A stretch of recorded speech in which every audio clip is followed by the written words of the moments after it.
first and foremost, Jeff, welcome. Yeah, thanks. Good to be here. Oh, I'm so excited. We got a great morning. So we do have a great morning. So Grandpa Golf, or Grip It and Sip It with Grandpa Golf, is something that we have thought about for a long time, and I wanted to have industry leaders in their respective spaces to come on and kind of share their wisdom to our golf community. And obviously, there's no one finer than in your space than you, and I'm excited to hear all the things you're able to share with them, in regards to the club fitting space, but just to kind of get to know you more as well as understand your kind of golf journey. So to everybody out there, welcome to Grip It and Sip It with Grandpa Golf. This is Jeff Heitt. Jeff, do you want to give just a few words about kind of who you are and what you do? Yeah, I've been in the golf industry for a little over 30 years. Been playing golf since I was 12. So I've been around the game my whole life. Big part of my life. My wife plays, my son plays. Daughter doesn't play. She's not a ball sport girl, but golf's a big part of my life. Been with Ping a little over 28 years. Did 15 years as a tour rep, and then the last 13 years I've been a sales rep in Northern California. So I've been around club fitting for all that time, and I love it. I love talking about it. It doesn't feel like a job. Work for the best company in the world, so got it good. Well, yeah, but thanks for coming. It's a real honor. I've known you a long time. You're a great friend of mine and someone I admire, so I appreciate you. We don't play enough golf. We don't play enough golf. You guys over there? Don't force us to play golf. No, we're happy. We're happy playing wherever. Play where you are. Yeah, You are? Yeah, we're happy. Oh, no. Yeah, we're happy. No, we're happy to do that. So from your kind of golf journey as a player, you said you started playing golf when you were 12. Yeah. What was the competitive landscape for you like as a young man? Were you very serious into golf, or was it leisure for you? You know, it was a place to hang out. Honestly, it shortly after I started playing golf, we moved to Southern California. So I would say I grew up in Orange County. Okay. Parents joined a place called Yorba Linda Country Club, and it was an amazing, a really good golf course, but an amazing junior program. I mean, it was where everybody hung out. So you had really, really good players around all the time. So, there's a club here, Olympic Club, where you go out there and everybody says they're not any good, and then you watch them hit it, and you're like, well, that's not very good. That's actually really good. But what are you comparing yourself to? For sure. Right? They're down the bottom of the... That's you or me, you think? That's me over there. But what are you comparing yourself to, right? And the average player is so good, and that's really what I had. I had I would say, borderline world-class juniors that I was around all the time. Right. So I never felt like I was that good. I see. Bob May was a big one. That's really interesting because I went to the Olympic Club maybe about 2 weeks ago, and I was on the range. And what you've just described, I felt it. There was probably 50 people out there on the range, and it just felt like they're all hitting perfect shots. Really good golf shots, Oh, yes. It was unbelievable. Yeah, And the standard is different. And so, being that you've been a Ping rep now or been involved with the company for so Yeah. long, from a competitive standpoint, how do you balance the responsibility of your job in golf as well as wanting to play competitive golf? Well, we're not empty nesters, but both of our kids are adults. Yeah. And so don't really have anything to worry about at home necessarily from a kid standpoint or gumming up the schedule. Right. So I burn it at both ends pretty hard. I see. Like when I'm working, it's all day. It's the type of job where you could easily work 7 days a week, pretty easily. I've got 95 accounts, and there's a lot of computer work, a lot of visits. There's there's a somewhat of a visit requirement. Certain big accounts they want you to see it so many times a year, and so when I'm doing something like this and playing golf and having a good time, I'm not really thinking about work. which is great. For sure. But when work is on, I'm really on. So I kind of have a good balance. Yeah. I mean, it is definitely a balance. Hasn't been a lot of time for anything else, which is fine. My wife loves to play golf, and so that's pretty easy. That's a bit of an understatement, Yeah, actually, it when does. it comes to Yeah. my wife likes to play golf. For the record, his wife is an LPGA legend, and she's won a major, right? She won one major? I won in 1998 Yeah. Nabisco Down Shore. And am I right thinking the former Solheim Cup captain? Yep, 2021 Solheim Cup Yeah, captain. so she likes to play golf. Yeah. Pat Hurst. By the way, Pat, when you see this, looking forward to get you on camera. Let's go. Have you been playing a bunch in the last couple of weeks? I started. Well, I'm actually just coming off coming off a good run of events. I'm playing some senior amateur stuff, so played Santa Clara County Senior at San Jose Country Club. Played the Valley Senior up at Old Greenwood, where they have the up in Tahoe. But I just I haven't been driving it great, and I just figured I'm changing the shaft, and I'm not driving it great. Why not just go back to an old head that You felt comfortable I with? felt comfortable with? So I went to the shop and took that shaft to a local retailer, Kepler's, and swing weighted it, and then found out what head weight I need to put on that shaft, because it's a totally different shaft, different weight, same flex, but different weight. Went lighter. Grandpa Golf, go lighter. Yeah, right? That's where I'm heading for sure. Yeah. So obviously you've been in this industry a long time, but how technical do you get with your own golf stuff? Don't get technical at all. I know what I've played forever. What kind of spec I've played forever, and it for the most part works. Right. So, lie angles don't really change ever. My wedges I don't really change. Wedges are my particular wedge I have is difficult to get away from. Right. It's just so unique the way it hits the ground. There's that one for sure. Look at this pin. Oh my gosh. Well, That doesn't normally happen on this hole. No, very rarely. I saw it driving in. Beautiful ball.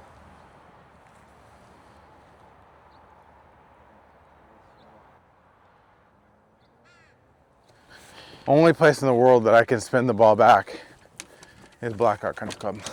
Well, we want to do it up right for you. Yeah. From a fitting perspective, when you go through the fitting process with any individual, what is your primary focus for them, and how do you help them best? Well, the not to be too much of a stumper about the company, but the company was founded on making a hard game easier. Oh, love that. That's it, right? Yeah. So you just, everybody has their things that they do, and 95 times out of 100 they're not willing to work at it. They just want it to work. You're in a little bit different space where you've really worked at it, and it's important to you to get better. Right. Most people just want to go have a good time on the golf course, and they don't really necessarily want to put in the hard work. So what you do is you really have to look at what they're used to. That player, better players is a totally different deal. But the average player has formed their golf game around a set of equipment, and you have to look at what they're used to a certain extent, and keep some of those same variables. Now, some people are just in the absolute wrong stuff, and you recognize that pretty quick. They may not recognize it quickly, but you do, and you can steer them down a different path. But there's a lot. Usually, people will play golf clubs for 10 years. A set of irons. I think that's kind of a good time to check out new irons after playing it. If you love what you have, that's the point, is that you love what you have. But after 10 years, there might be some gains to be had, significant gains to be had. Let me correct that. And you always have to look at what they're used to, because that's what they've been playing for 10 years. Right. Now, if they say, I always do this with this club, well, that's a clue. Okay. You know, you can take them down a different path, but it's really important to pay attention to what they're used to, and go from there. Or if you've got any one thing that you wish people coming into a fitting would be prepared for, what would it be? Is it that you want to give them advice, that they need to be open? Like, what's the best advice you can give? Being open to any and all things. You know, some people are very, very needed to look a certain way, and that's a tough hurdle to overcome. If you're looking for something that looks a certain way and you won't play with anything else, I can't really do anything about that. No fitter can do anything about that. The more open you are to different ideas and different variables, the better off you're going to be. Yeah, makes sense. You know, I say this on repeat. It doesn't matter what it says on the shaft. RSX, soft reg, you know, whatever. It doesn't matter. Your feel is paramount. I see. Don't judge something based on what it says on a shaft. Yeah, like that. That's silly. Yeah, I want to come back to that actually after our shot, because I know I've found myself in that situation. I believe I should be in. So hence, if I'm putting this, it's wrong, or it's not enough for me, and I want to just do a little bit of a deeper dive into that. Is that cool? Yeah.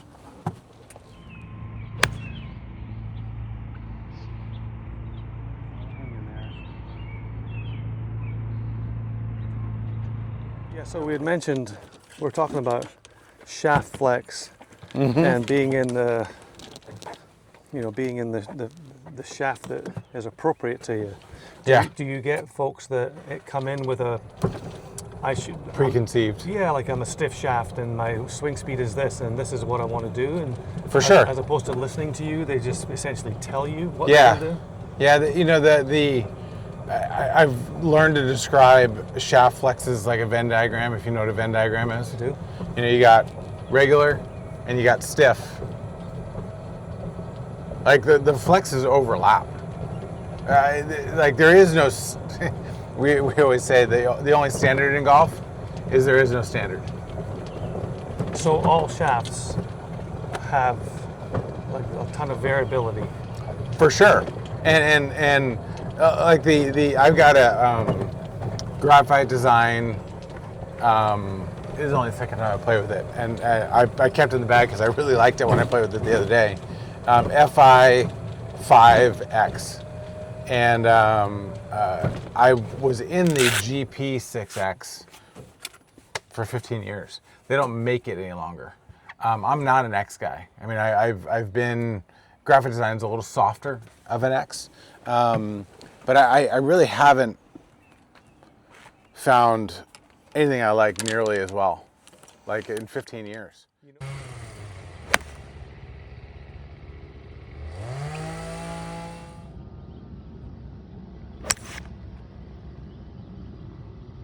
Right down Broadway. Technology standpoint, obviously there's been a lot of discussion of late about the rollback of the ball. What are your thoughts on that for the pros? And then also from an additional technology question, what do you see has been the biggest change in technology in the golf club? Well, you'd have to say that, I don't have a strong opinion on the rollback of the ball. You know, I don't think it should be I think there should be a tour ball and there should be an everybody else ball. I see. You know, like the USGA has a problem with punishing people that are just trying to have a good time and enjoy the game. Right.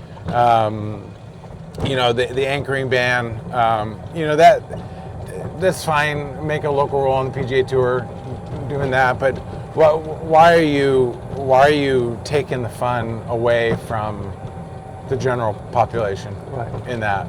And I kind of feel the same way about the ball. I mean, I don't have a strong opinion on the ball. It's not, you know, I don't think about golf balls too much. So I don't have a lot to offer there. But Right. you know, if you look at looking at pro golf though, and you look at what their irons are, I think the funniest article in like a Golf Digest or a publication like that is what the tour pros are playing iron wise. Like you should emulate what they're playing iron wise. Nothing could be farther from the truth. These guys are plus 8s. I mean, they play the hardest golf courses, set up the hardest, by and large, set up the hardest possible way. Right. And they shoot 65 regularly. Right. Not all of them shoot 65 every week. Like, it's not that, but the top half of the field every week is shooting at least high 60s. And if they were to adjust those ratings, they'd be rated probably close to 80 on the course rating. You know, high 70s for sure. Most of these, if the average Joe were to go play these places, they'd get destroyed. Right. And these guys are making it look silly, right? So don't emulate unless you're a good player. Don't emulate what guys are playing on the PGA Tour. And do you find that, you know, when people are seeing the clubs they're playing, like, I want those? Yeah, right. I emulate what the LPGA is doing. Yeah. That's more ball speed that we can all identify with. Yeah, interesting. But that line of questioning, what we would say. Yeah, we'll come back to the technology question.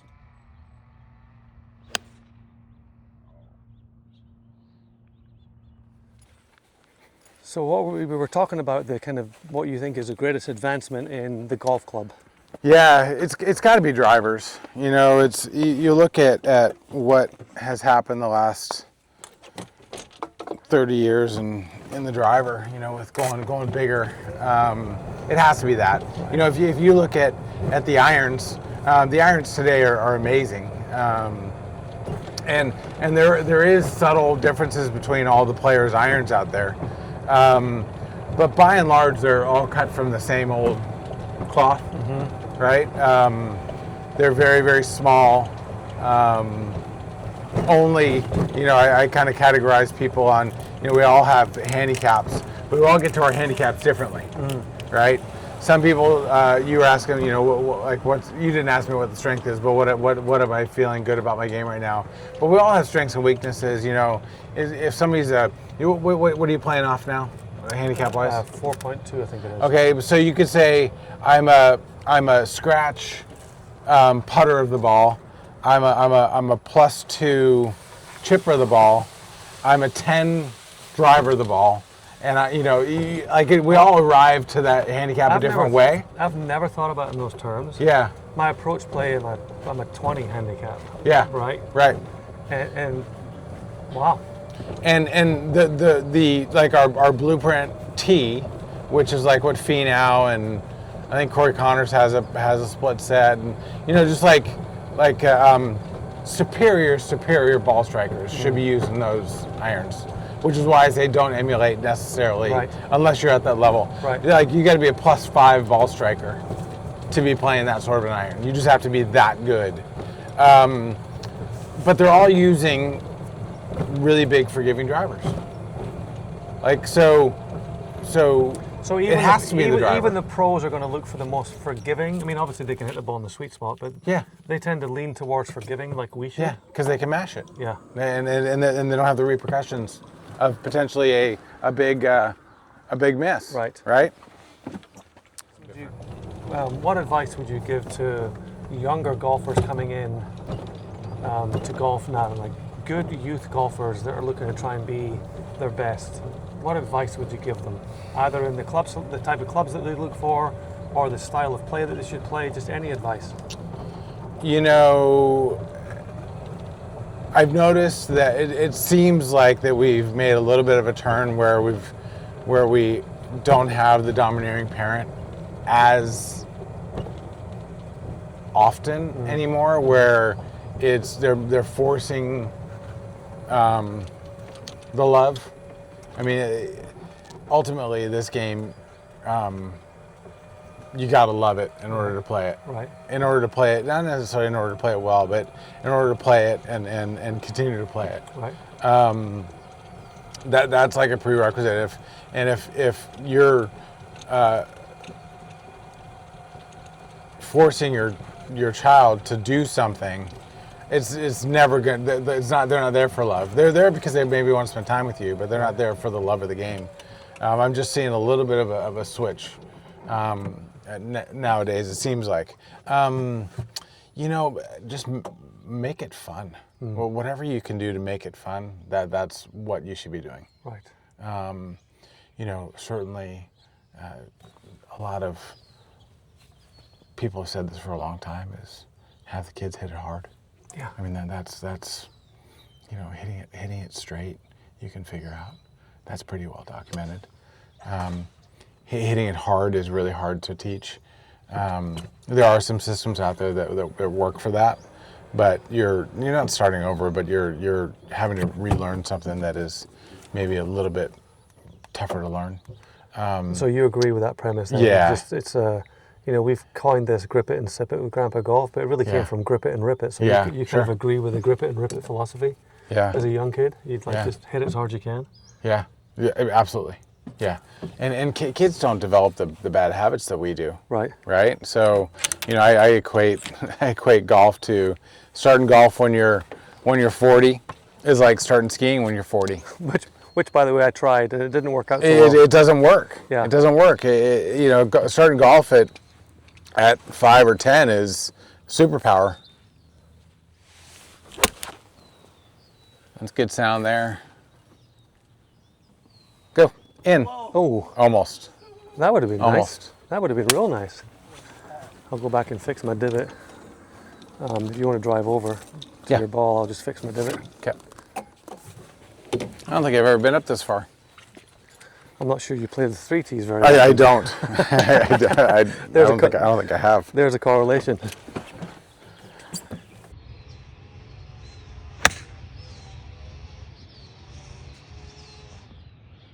Nice strike. And you're comfortable me talking about Pat? Yeah. So you've had incredible experiences through golf, through not only what you've done with Ping, but also just kind of following Pat. What are some of the cooler experiences that you've had with Pat in golf, and why? Well, that's a good question. There's obviously a ton to talk about. No question.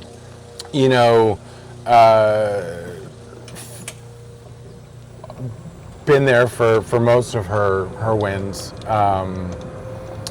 We actually, probably tip top of my list is her second year on tour. I caddied for her first 3 years on tour. Oh, I was going to say. And the second year, she won Rookie of the Year in '95, and then she won in '96 with me on the bag. That's probably like tip top for me.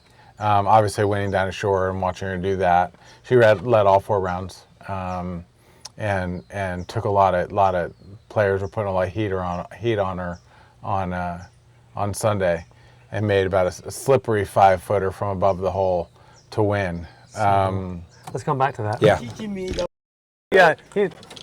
don't do stupid stuff. This is one thing, don't be stupid. Yeah, he gave me a putting lesson. It was going to be 5 minutes. It ended up being an hour. Yeah. But it was great. Yeah. I learned a ton. Oh no, he'll go on. Yeah, he's a great fella. He's a student of the game. He really is. That's for sure. Yeah, I'm a huge fan of his. It's what I'm trying to do more and more, and I wish I'd done this as a younger man and even as a younger lad, is I wasn't a great listener.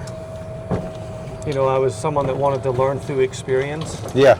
And if I could go back in time, the advice that I'd give myself and I would hope to give my kids is perhaps, there's so much great wisdom out there that we can listen to if you think about Absolutely. the experiences that older people have had. Why are we not tapping into those more? Which is actually part of what Grandpa Golf is about. It's about the wisdom element. Yeah. About how all your experiences, how you can help either people like us and my generation, as well as the younger folks, with 1 or 2 things that they could, like nuggets. How long been married? A little over 30 years. So coming up in 31 in October. So on topic but off topic. So when you were on the bag as her husband, Yeah. what's your caddy fee? Half. Nothing but half. That's the thing with her. That like she's great, really incredible golf mind. The downside is she doesn't remember golf courses, right? She forgets what happened just a moment ago, and it's all automatically on to the next shot. Which is a great thing for golf, right? It's an incredible thing for golf. Incredible. The caddies certainly are not underappreciated in the world. They all, everybody thinks that they could do it, and great drive.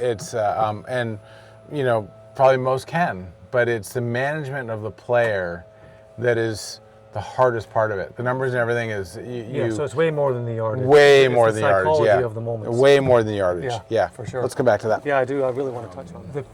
One of my things that I love, like undeniably about golf, is the personalities that live with it. Oh, and yeah. Exist. The community of golf is spectacular to me. I just can't get enough of it. Yep. All right, so you were talking about basically what a caddy does and can do. Yep. So, the 3 years that I caddied for were incredibly fun, incredibly hard, because you really don't, we did a good job of getting away from each other for part of the day, some days, but you're with and working for somebody you love the whole time, and that's trying. Yeah. Right? Just the balance of that. The balance of that. So she used to get, and doesn't anymore, but she used to get really upset on the golf course, and it wouldn't happen often, but she had a standard, right?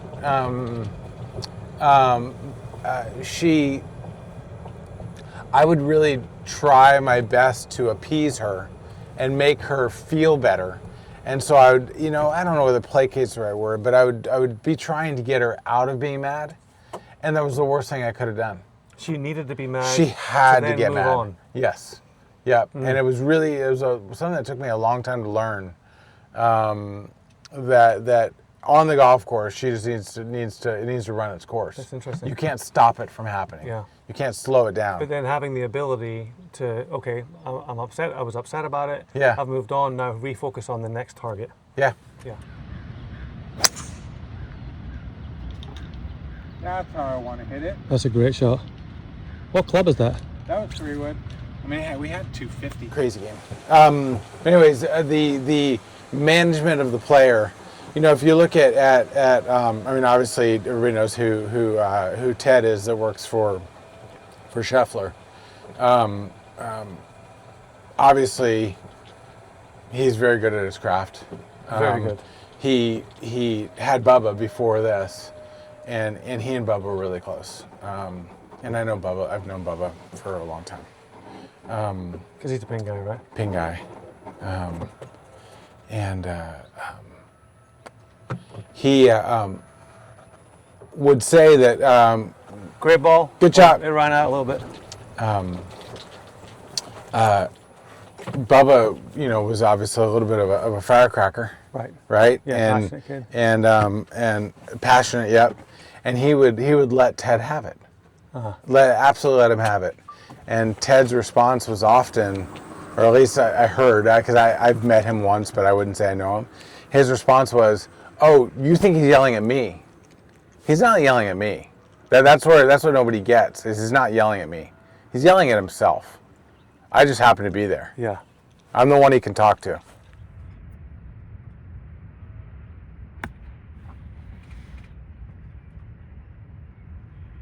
Oh, another good one. Golf swing looks simple, dude. Looks good. Yeah. What feedback do you have, if anything, on what you're seeing? Nothing. I mean, like you're just talking about power. You just need to get some power in there. Yeah, and so You got the straight figured out. sort of. You know, it's nothing's ever figured out. That is for sure. So, like when you say power, is that coming like do you need to get more stronger in the legs, like a bigger turn? Like what's the first It's thing? probably legs and core. I see. Right? Yeah, which is what I was identified in that TPI, which I've been working on. Yeah. You know, I've shared this journey with many of the people on the channel. Is that at 261 pounds 3 years ago, I was badly out of shape. Yeah. And Right. so I've gone down from 261 to 177, and I've worked really hard on my health and fitness, and I was so far behind. Yeah. Getting to this point has taken work, but I know that there's even harder work ahead. Yeah. Because the differences, to get differences now, are going to take 10 times the work for only a small degree of difference. Yeah. But the legs and the core, having Yeah. played soccer, I think I can do it. I just have to get in the gym. Yeah. But it will be helpful. Just discussing, you got a putting lesson, and you said that speed is your superpower? Yeah, the lesson was very much, like from distance, from probably 10 feet and beyond. When you focus too much on a specific line, a specific spot, that often we miss our speed. That when you're putting, you should be looking in a general area. If I get it within this area and get the right speed, it has a better chance of going in. So putts go in because of speed. Thank you. That's interesting because I was always pick my line and then match my speed to the line. Yep. And Ted, who we were just discussing, the putting lesson he gave me was you need to get rid of that completely. He goes, if I want you to pick your speed first and then attach the line to it. Yeah. And it's been super helpful. So that's kind of the same thing, right? Speed is the most important part of it, and part of it, you're not thinking about this over the ball, but 3-putt avoidance is a very, very big part of the game. Well, since that lesson, and speaking of that, one of my biggest challenges with scoring was I would be par, double. And many of it would come from a bad approach play, for sure, but a lot of 3-putts. Yeah. Because I was so focused on line, and now I've almost eradicated 3-putts. Yeah. Now, they still show up occasionally, but they were part of my golf round 4 or 5 times. Now it's different. Yeah, that's tough. So I was always raised, no doubles or 3-putts. No doubles or 3-putts. If you make no doubles and no 3-putts, you're going to do all right. Right. Maury, what'd you shoot? 145. Okay. 145. I kind of wish I'd met Jeff earlier because he could have told me that. I lived a life of doubles and 3-putts, and the occasional out of bounds. Closer. That's pure. Sit. Come on back. Coming down. Oh shoot, that's got a chance. Oh, it might go in. Stand back. That has a chance. Exactly how you said it. Hey, have you ever had a hole-in-one? Yes, I've had 3. Pelican Hill, Fountain Grove Club, and then the last one was at Band and Preserve this last February. Yeah, they all sound like terrible courses. A lot of people ask that, and I heard a guy say, I've never tried. So I used that line in his honor. Remember my dad saying to me, you're standing too close to the ball. I'm like, too close to the ball? Like address? He goes, no, after you've hit it. I'm like, Dad, that ain't right. What's really cool is my father's 86. And health at that age is never easy, but his love of golf is still real. He still gets out there. I grew up next to a pitch and putt course in Edinburgh. And when I was home last, I took him out there and he was just in hog heaven, been able to putt around. So Jeff, many moons ago, we had started looking at club fitting. You talked about, I had a 60 at that time. It was essentially what wedges I was playing, and I had, I think at that time, a 52, a 56, and a 60. 60, yeah. And I found that I was giving shots back to the course with chunk shots or blades, and you were like, you got to get into 58. So what's the rationale for how you would help a player understand what wedges to play? Obviously there's players that can use a 60 proficiently, but for the average person, a 58 can do everything a 60 can. what the 60 does is it gets you into more trouble than it gets you out of. In what sense? Like, what do you see are common So flaws? anytime that you have increased the loft, you actually are decreasing the amount of area you have to hit the ball, right, or catch the ball cleanly. I see. So now you take a 60 and you open it up, it just becomes, you have to be too perfect with a 60. With a 58, it's all about just getting it on the green and having a putt at it, by and large. And that 58 does that far better than a 60. That's why I say 60 gets you into more trouble than it gets you out of. Right. Which You end up dumping it short because you're getting tricky. You can do the same amount of trickiness with a 58, just the penalty isn't as stiff. Right. And then we were talking about junior, like what made me think about this is that don't give your juniors more than a 56 degree. Let them figure out how to hit a flop shot with a 56 degree. It makes you a better wedge player. Interesting. If you could manage to stop at a 56 degree and play good golf there, imagine what you could do with a 58. Right. Yeah, that's great feedback. There we go. That's a great ball.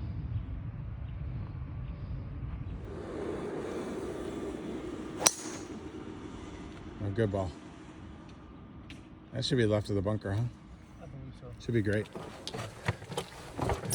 So, you've been in the industry as both a player and working here. Yeah. Do you have any particular pet peeve in golf? Oh, it's going back to my caddy days. Back in the early '90s, I worked at a place called Bighorn down in Palm Desert. At the 3-year stint that I worked there, and I was what they call a golf host, which is a glorified caddy.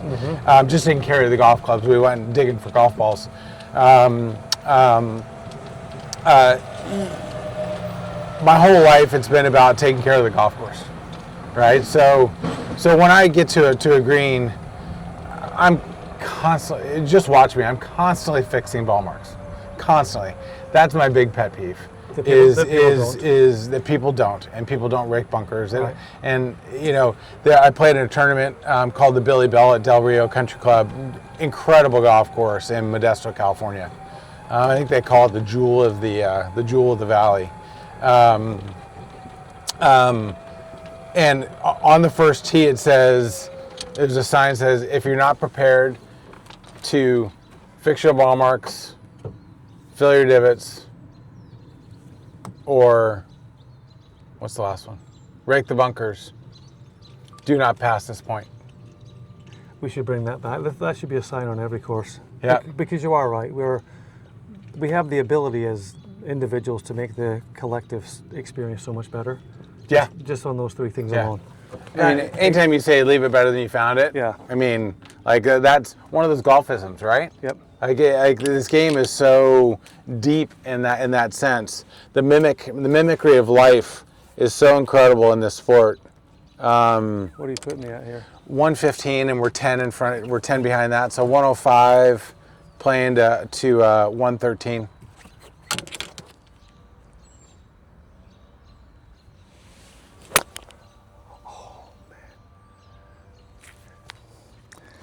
Your gapping conundrum gotcha.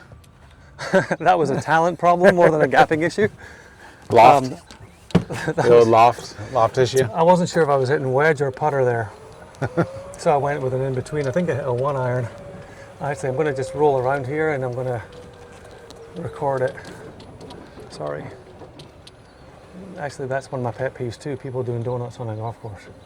So I'll just come behind you. I can move the 10-17. So this one, when you're so 110 up to 117 from here. So I got 117. I got probably 110. Are you as well? Sorry, the lie as well when you're figuring it in. Oh no, so I hit this club 120. But I'm gonna hit it shorter just because I'm on the upslope. The loft is being added. So because you know what, that's so it's gonna go shorter than see. my normal 120. I see. I probably can hit this full and it's not going to go 115.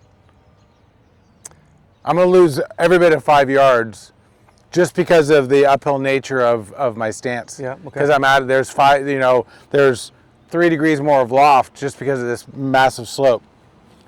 So I can almost hit this.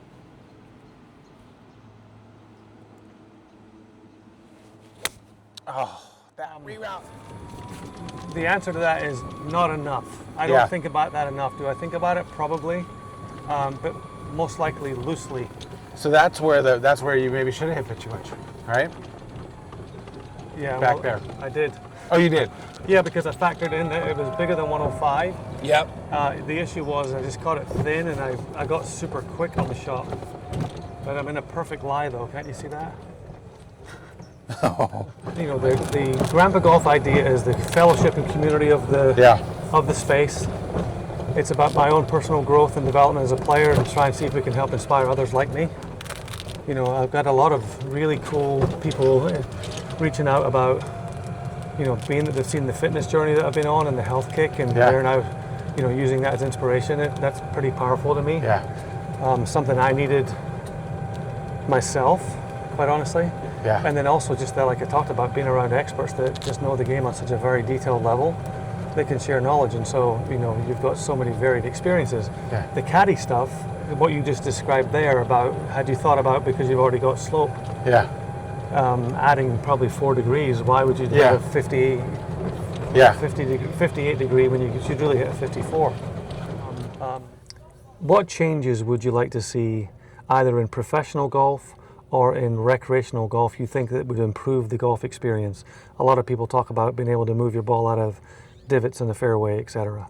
Like, do you have anything in particular that you think would help? Well, I'm a traditionalist in that sense, where I you know, everybody gets bad breaks throughout their golf life, and I've been in my share of divots. You know, it's curious that, you know, obviously I've been playing a long time, and I'm a good player. I hit better shots out of divots than I do out of the fairway. It's like, but that's also the way that I have evolved. I'm way better off hitting out of the trees than I am out of the middle of the fairway. There's just a extra level of concentration that goes into it that I don't put into the shot out of the fairway that I do creating something out of the trees or hitting out of a divot, or it's silly. But that's me. Do you feel like the better players are that way because they know that they've got the quality to still solve that problem?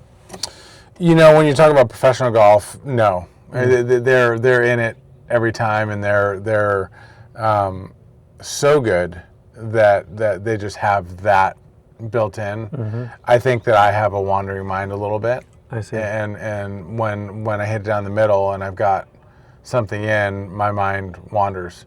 Whereas if I'm in the trees, I'm like, well, I gotta keep it below that branch, and then get it around that tree going left. You know, plug it into the computer and do it. I'm not thinking that way over a 8-iron from the middle of the fairway. I see. We talked earlier about Pat. If you guys are playing in a real match against each other right now, who takes who? I'm going to get killed for saying this, but I don't mean to upset the marital bliss that exists in the household. So let's do different phases. I haven't posted a casual round in 2 years to my handicap, and I'm a +1. And back when she was playing, I mean, she was one of the best players in the world. So for sure. I'd lose almost every time. Right. It would take me. It would take her. She always cares when she's on the golf course. She can't turn that off. So it's not her even today. It's not her just futzing around and let's just go out. There is no casual. There's definitely casual rounds of golf. But when she's over the shot, she's into the shot and doesn't really. It's not, that part's not casual. The social side's casual. So I would always lose to her. Now I think I get her greater than 50% of the time. But I think that I play significantly more than she does. I see. And that's a prerequisite. I mean, when she was beating me before, and she was a better player than I'll ever be, but she was playing a lot. Right. Like she was playing, upwards of 5 days a week. Right. Right. What were her greatest strengths as a golfer? Was she big time off the drive? Was she long off the tee, should I say? Great wedge play? Like, did she have like total game, or did she have one or two things that were just special? It was. She has one or two things that are really special. And the one special thing is her mind. Right. I don't know whether we mentioned it earlier, but when she's done with the we did talk about it. That what's in the past is in the past. If she had a bad hole, she'll stew about it until she gets to the next tee ball or until the next shot. She's got an amazing ability to forget what just happened. Right. She's very much in the moment, never gets ahead of herself. So that alone puts you in a really good position for everything else. Incredible course management. So she hit it far. She was always, I would say, top 15 in driving distance on tour. She was never longest, but she always hit it plenty far. And she was pretty steep angle of attack with her irons. So she really didn't care as much as if she was in the rough as if she was in the fairway, because she could always get it out of a lie. And where that comes into course management is if the pin's tucked right, she would rather be in the left rough than in the right fairway, just from an angle standpoint. So she's constantly thinking about the most proficient way to navigate a hole. Very, very good iron player. Hit it dead straight. Spun the ball a decent amount for way more than average. So being that she could hit a little farther than the average, or a lot farther than the average, and then be a really good iron player. My buddy in Seattle, who's the rep up there, says watching her chip and run is just a work of art. Like her cross the green chip and runs, keeping it on the ground is just, it's a masterpiece. And it feels to be like that's a shot that we probably need to see more of, right? A lot of people are looking these days, they want to go high. People love themselves a flop shot or the more difficult shot. True. I think that the American golf course lends itself to that too. I see. Like we played today, the golf course was unbelievably well maintained. Yeah. It was soft. Right. So it can be argued, throw it all the way to the hole. Probably an easier shot today. Yeah, probably. It could also be argued, well, if you keep it on the ground, you take the softness away. Right. I could argue both sides of that, but by and large, we have pretty soft, especially in Northern California, we have pretty soft conditions year round. Our best months of the year, condition-wise, are November and December. The heat's been turned off. Right. They don't have to water the golf courses as much. And the golf courses get really good those 2 months because we don't see much rain. Yeah. Those months. So Northern California, it's hard to keep it on the ground. There's situations you might have had one today where it made sense to do it, or maybe that was that really long putt you had on 11. Yeah. But anyways, she lost in a playoff at Newport Country Club. Speaking of Pat. At Newport Country Club in 2006. She lost in the last 18-hole playoff of U.S. Women's Open history. So she lost to Annika in that. But to get into the playoff, they had a 36-hole day on Sunday, which was a big day, U.S. Open. And she hit a little right off the tee on 18, and couldn't quite get it to the green in 2 on this par 4. And she was front right, and the pin was back left. at an old golf course. I think, Newport Country Club, I think, is the 1800s designed. So it's an old style golf course, like old world golf course, right? And she's got this 60, 70 foot chip going across the green, working away from her. And she just hit it like it was like the US Open wasn't on the line, and knocked it to like 5 feet, and then hooped the 5-footer to force the playoff. So, yeah. I mean, obviously, those are epic moments, right? In that moment, to hit that shot and be just like it's nonchalant, like it's easy, kind of goes back to the strength of mind that you discussed. Yeah. So speaking about the LPGA, obviously you got the PGA. We've had the advent of LIV and all that's going on there. How have you seen the LPGA grow, and the growth of women's sports in particular right now is booming? We're seeing it in soccer, we're seeing it in flag football now is growing. Are you seeing the same type of growth in golf with young women playing golf, and then the purses have increased, the fandom? Like, what's your sense? The tour is doing an incredible job. They finally have got on network TV quite a bit more. Great. Which is, KPMG coming in and really making the ladies PGA Championship. McDonald's did it for years and years and years. They've had some great sponsors over the years. I don't watch much golf on TV anymore. It's the fracture of LIV definitely put a sour taste in my mouth. I love seeing the best players play against the best players. When going back to my tour rep days, when a player switched for money, I never faulted them for it. They're doing what they need to do for themselves and their family, and whatever they need to do to take care of it. It was never a slap in the face when somebody switches for money. I don't fault the LIV guys for doing it. Correct. Like, you could say dirty money and all that stuff, but loads of opinions on that.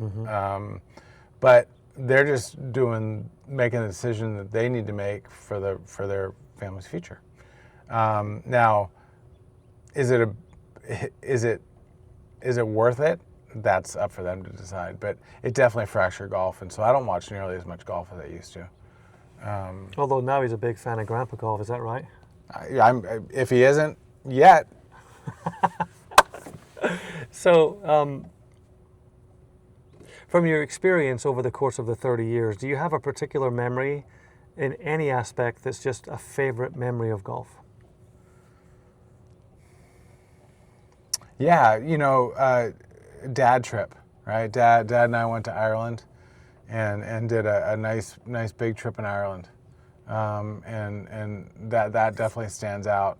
Probably about 10 years later, we did a Golf Scotland trip. And we only played, I think we played 5 rounds. And Dad was starting to get a little older. And so the first round was a little rough for him because of the travel coming from the West Coast all the way up to, we met him in Glasgow. But those would definitely stand out. Golf with Dad is always the best. And if it's meaningful to you to that degree, imagine what it meant to him. That's true. It's probably 10x. Yeah. I feel blessed. My son, obviously my wife is now playing. My son has picked up the game and time together. He wants to play with his boys and hang out with his friends, which is great. The more the merrier. But those times that we get a chance to spend on the course. In fact, we're playing Saturday, which is really exciting. It's way more meaningful to me than any golf I've ever played, and I love playing golf with everybody. Yeah. And I would love at some point to hopefully take a trip. But for the young guns out there, ask Dad or Mom to play golf. I know that experience will be great for you, and they'll enjoy it as well. Do you have any other particular advice that you would give in the golf space, whether it to be couples, whether that to be individuals, whether that to be families? Is there something that you think is relatable that would be good for them? That's a tough one, Neil. It's so broad. Yeah. This is a game, if you start early, it's a lifelong deal. And I think the people that are aging now, that started golf late, wish they would have started earlier. Right. You know, we're, you know, being in the golf business, we're so lucky that golf's kind of made this comeback. It is such quality time spent. It is. It is. I think the reason that it went away for the bit that it did, you know, we had the Tiger bump, you know, where people got playing, and then we went into a pretty big lull. It is a big time suck, right? Like it takes a long time to play, right? It's, you know, it's every bit of 5 hours. Not necessarily on the golf course, but when you add it all in, you get there a little early. You play, you go inside and settle up or have a pop afterwards, and it's a big time commitment. And so that, I think for a lot of people, that went away. It just wasn't sustainable. COVID kind of fixed that. Sure. And almost kind of like there was a lot of tragedy with COVID, but there was some good that came out of it too. That maybe we realized we were doing things wrong. Agreed. And not spending our time necessarily in the right place or doing the right thing. And obviously, you know, I'm a huge homer in a number of aspects. Right. But I just love this game. And there's nothing better than playing golf with your buddies. No doubt about it. Playing golf with your family. Yeah. Give me an excuse, right? Well, I think the question, while broad, I think the essence of it is the importance of relationships. Yeah. And one of the things that we really do want to celebrate here is the ability just to have moments in time with great people, whether that be close friends or otherwise. The man that we played with today, I'd never met before, but what a cool experience. So, you know, whether it be with your spouse, your kids, with people you've never met, or friends that are not yet friends. Yeah. I think that's where I think 5 hours isn't enough. Yeah. Time. And that's Totally. as I've got older, I'm starting to value the relationship time. It's so valuable, and it's worth 10 hours of time. Yeah. I know with jobs sometimes it's difficult to do that. So I certainly appreciate your feedback on that. What's your, this will be the last question, and again, this has been, the golf was incredible, but this is even more incredible. If you get to play golf on any course in the world with 3 people, right? Whether that be pros, you know, musicians, friends, who would be 3 people you would love to have a round of golf with, a pop with, and just an experience with?